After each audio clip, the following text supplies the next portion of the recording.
I got big news for you regarding the push for crypto adoption. RLUSD is hot, and I've got great stuff to share with you, along with XRP. Due to the graphic nature of this program, listener discretion is advised. You want good news for Christmas? I got it for you. But before we get into the good news, your comments come first. Manny Gamin says, Merry Christmas, Klaus. Thanks again for always coming with the unbiased news, dropping support on the channel. Thank you, Manny. Yeah, Merry Christmas to you all. And yeah, I bring you news whether it's good or bad, happy or sad. And I've got what everyone good news to share with you. Captain Smokey says, what's the cap on RLUSD minting? There is no cap, but we're going to go into more depth regards to that today. It's not anything to be scared about. Unlimited minting of RLUSD is not a bad thing. What else do I got for you? Ticey Griffin says, you've become part of my morning routine. I haven't watched my daughter open her presents yet. I haven't had a mad cup of coffee yet. I had to hear Santa Claus before. Well done, and love the support for the morning views in regards to the show. Bitcoin sitting at 98,933, while ETH is 34.74. Merry Christmas to you all, as XRP's at 229. BNB's over the 700 mark, while Sol's at 198. XLM is deep in the red, but that's because it pumped a bit harder yesterday. Was above 40 cents, fighting around that 40-cent mark. XLM holders, you happy with XLM fighting that 40-cent mark? Sitting at 38.4, down 5.77%. Volume is coming down even further. Yeah, told everyone that this was going to happen, and it's not a big deal because the market is still holding strong.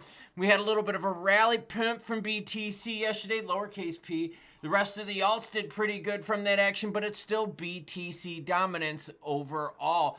Michael Saylor is also saying, Merry Christmas to y'all, except what he's saying is bye, bye, bye, girlfriend. Michael Saylor reacts to the BTC Xmas rally saying, there's no second best Christmas. Check out this AI animation of Santa Saylor delivering a BTC present saying there's no second best Christmas gift. Dude, my butt. I'd rather have some fun with the feminitas than... Well, I don't know. How much BTC are you giving me here? Because I got to be honest with you. You give me BTC as a gift, I might be pretty happy. Bitcoin reserve considered in multiple U.S. states ahead of Trump's federal push. Okay, the good news with this, all right, is there's an actual and extra state on here. It's going to take some time to get the whole, the federal push thing, okay? We would have to change the laws so that the Fed would be able to own BTC. That could take some time, okay? But in the meantime, states, though, are going to do it on their own. And for those of you that live outside the United States and those of you that aren't familiar with how this works, states have their budget and so does the feds. So the feds, they're talking about their BTC strategic reserves. The states are sitting here going, yo, girlfriend, we want to get in now because we want to beat the United States government because they know the U.S. government is going to be pumping BTC. Wyoming, Cynthia Lumens, right, the senator there, she's the big one pushing it. You also have Pennsylvania going for it. Texas going for it, and Ohio. And the best part about Ohio is Sherrod Brown, the negative Nancy crypto hater out there that was on the Senate Banking Committee ripping on crypto, he lost to Bernie Moreno. Yeah, hot Republican senator action. Good stuff. Crypto super PAC action. Love it. Okay, so these states are going to be going ahead with this. Now, these states could get it done a lot faster than the feds, but zoom out a little bit and think. So you got states trying to get in to beat the United States government. Then you got the United States government trying to beat the other players. Then you're going to have other players who are going to try to beat other players. You're going to see waves and waves of juicy goodness. I told you Santa Claus brings you the good news. Now, I'm going to talk about RLUSD, and then we're going to talk XP price talk.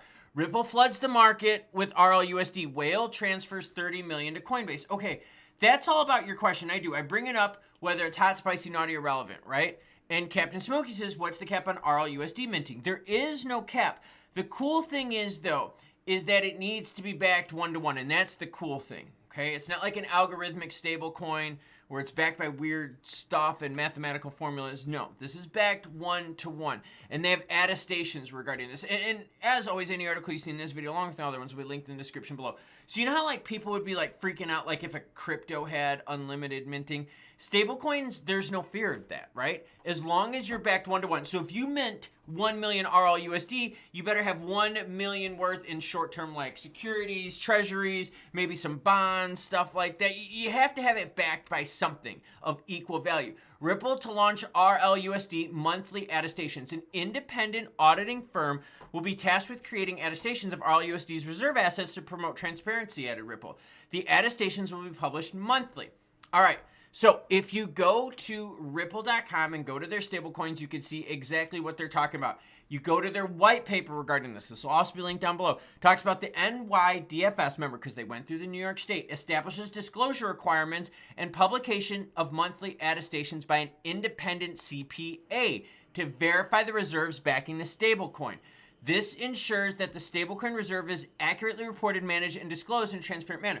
So the cool thing with that is if they keep minting more and more and more of RLUSD, which there's 68 million right now, they've got backup of that. They've got reserves of that 1-to-1. So in terms of fear of, oh my gosh, they're just going to mint. Well, if they mint, they got to back it up with stuff. And having monthly audits of this stuff, that's going to bring a lot more trust to the market, because people have talked about like Tether and Trust with their audits, and they have a massive firm, by the way, auditing their company. So I think those worries should be gone. But it's the same thing with RLUSD. You got to go through this stuff because it's all about trust.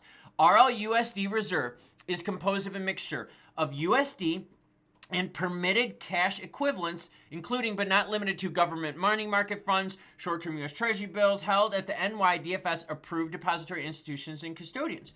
The RLUSD reserve is managed in accordance with the standards approved by the regulators, held in segregated accounts. They are going to be made publicly on a monthly basis.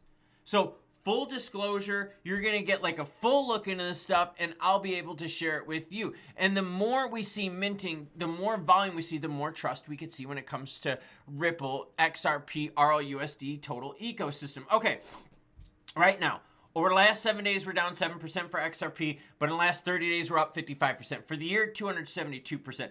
Volume, okay, it's starting to shrink a bit. XRP's normal volume is between 1 to 2 billion. We're right now at 4.3, down 38% in the last 24 hours. So volume is going down. Price is slowly going down. I mean, it's like 6 cents in the last 24 hours, so like 2.3%, so nothing too crazy going on in there. Zooming out to the month to see where we're at. Lots of support above 220, everyone. That's the deal right now. Lots of support at 220, some support, at the 230 mark, but it's really north of 220, and we're kind of staying in that range. Very reminiscent of what we dealt with over here, where we had some oscillations, but we were floating between that 40, 50, 60 cent range. But this is way better because the price action is way higher, and as you can see on the bottom of the screen, the volume is also way, way juicier. If I zoom this out right here, check this out. You want to know how big this move with XRP is? Look at this. See these gray bars right here for volume? This gray bar, this is one of the big ones. 51 billion in volume in a 24-hour period.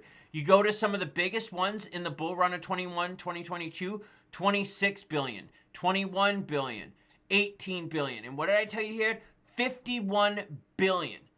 So almost 3x, 2.5x the amount of volume in this most recent run on peak days compared to the action in 2021 and 2022.